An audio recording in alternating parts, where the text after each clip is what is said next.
ساری فصلیں تیار تھیں اور کٹائی کے لیے تیار تھیں، اور ایسے اوقات زمینداروں کے لیے بہت قیمتی ہوتے ہیں کیونکہ سارے سال کا گزارا اسی پر ہوتا ہے۔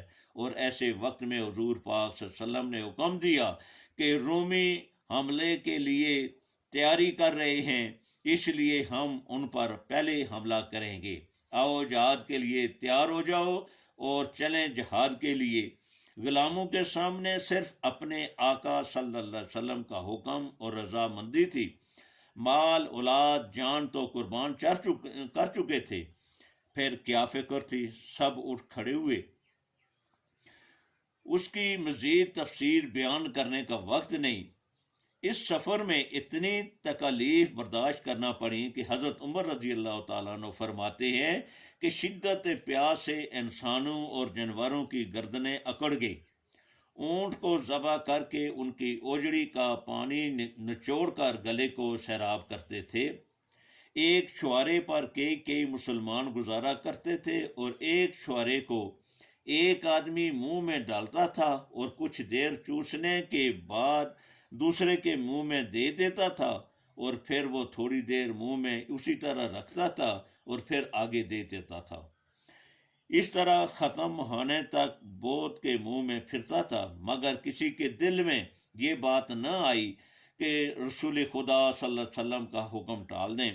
البتہ منافقین پیچھے رہ گئے، کئی چھپ گئے، کئی سامنے آ کر معذرت کرنے لگے کہ جناب ہم گرمی برداشت نہیں کر سکتے، ہمارے پھل اور ہماری فصلوں کو نقصان ہو جائے گا، وغیرہ وغیرہ۔ ایسے لوگوں پر خدا کی سخت ناراضگی آئی۔ پیچھے رہنے والے مسلمانوں میں بھی 3 آدمی رہ گئے جو پختہ ایمان کے مالک تھے۔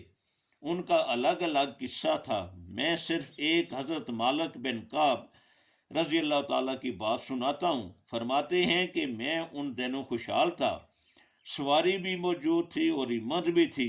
خیال آیا کہ میرے پاس سارا سامان موجود ہے، کوئی بات نہیں، میں تیاری کر لوں گا۔ اسی طرح تیاری کیا وقت گزر گیا۔ جب حضور پاک صلی اللہ علیہ وسلم روانہ ہو گئے تو سوچا کہ فلاں کام کر لوں تو میں پیچھے سے پہنچ جاؤں گا۔ راستے میں بھی اسی طرح، اور وقت گزر گیا اور پیچھے رہ گئے اور بے حد شرمندہ ہوئے کہ اب کیا کروں۔ اسی اثناء میں حضور صلی اللہ علیہ وسلم واپس تشریف لائے اور وہ بہت ڈرے ہوئے حضور صلی اللہ علیہ وسلم کی خدمت میں حاضر ہوئے۔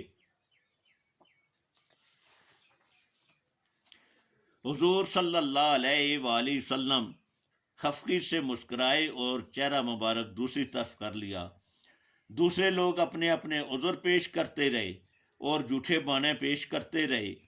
میں نے دل میں سوچا کہ ایک جرم تو کیا ہے اور اب دوسرا جھوٹ بولنے کا جرم نہیں کر سکتا۔ میں نے عرض کی یا رسول اللہ صلی اللہ علیہ وسلم پیچھے رہ گیا اور اصل بات یہ ہوئی۔ فرمایا چلے جاؤ اور جب تک خدا کا حکم تمہارے متعلق نہ آئے دور رہو۔ پھر حضور صلی اللہ علیہ وسلم نے تمام صحابہ رضی اللہ تعالیٰ عنہ کو حکم دیا کہ ان لوگوں سے بات کرنا چھوڑ دیں اور پیچھے رہ گئے۔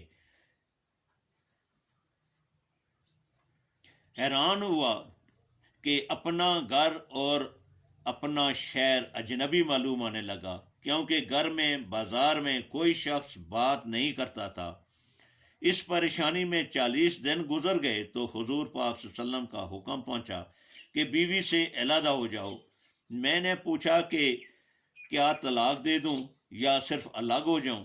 میں نے بیوی کو خود باپ کے گھر پہنچا دیا۔ 5 دن گزرنے کے بعد میری صداقت کے متعلق خدا کا حکم نازل ہوا تو حضور صلی اللہ علیہ وسلم نے فجر کی نماز کے بعد مجھے بشارت دی۔ میں نے عرض کی یا رسول اللہ صلی اللہ علیہ وسلم میں اپنی ساری جائیداد خدا کے نام پر دیتا ہوں جس نے مجھے غافل کیا۔ فرمایا نہیں۔ کچھ دینے سے روکا تو آدھی کا عرض کیا۔ فرمایا نہیں، پھر تیسرا حصہ دے دیا۔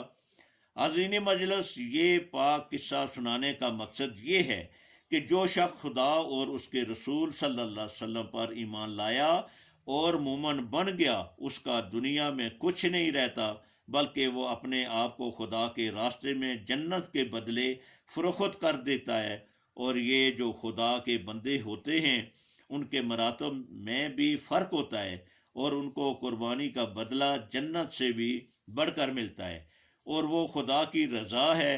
جنت میں جب جنتی کو سب کچھ مل جائے گا تو خدا بندوں سے پوچھے گا، میرے بندو کیا تم کو خوشی ہوئی؟ عرض کریں گے ہاں باری تعالیٰ ہم خوش ہیں۔ اللہ پاک فرمائے گا کہ اور تم کو کیا چاہیے؟ عرض کریں گے یا اللہ سب کچھ تو مل گیا ہے۔ حکم ہوگا کہ اس سے بڑھ کر میں آج تم کو اپنی رضا عطا فرماتا ہوں، اور یہ وہ دولت ہے کہ جس کی تعلیم طریقت میں دی جاتی ہے، اور جس کے اصول کے لیے شریعت پر چلنے کے بعد انسان طریقت پر چلتا ہے۔ یہ وہ چیز ہے جو خدا کی عبادت کرنے کے بعد، خدا کی مدد مانگنے کے بعد، خدا کا صحیح بندہ بننے کے بعد خدا سے طلب کی جاتی ہے۔ اِذِنَ الصِّرَاطَ الْمُسْتَقِیمَ۔ وظائف پڑھنے والے اسی دولت کے لیے خدا کی بارگاہ میں سوالی ہوتے ہیں۔ اس کو دل میں رکھ کر وظائف شروع کریں۔ اس خطاب کو بڑے غور سے سنیں، بڑے غور سے سمجھیں، اور اللہ تعالیٰ سے دعا کریں کہ اللہ تعالیٰ اس خطاب کو سننے، سمجھنے اور عمل کرنے کی توفیق عطا فرمائے۔ بڑا غور طلب خطاب ہے۔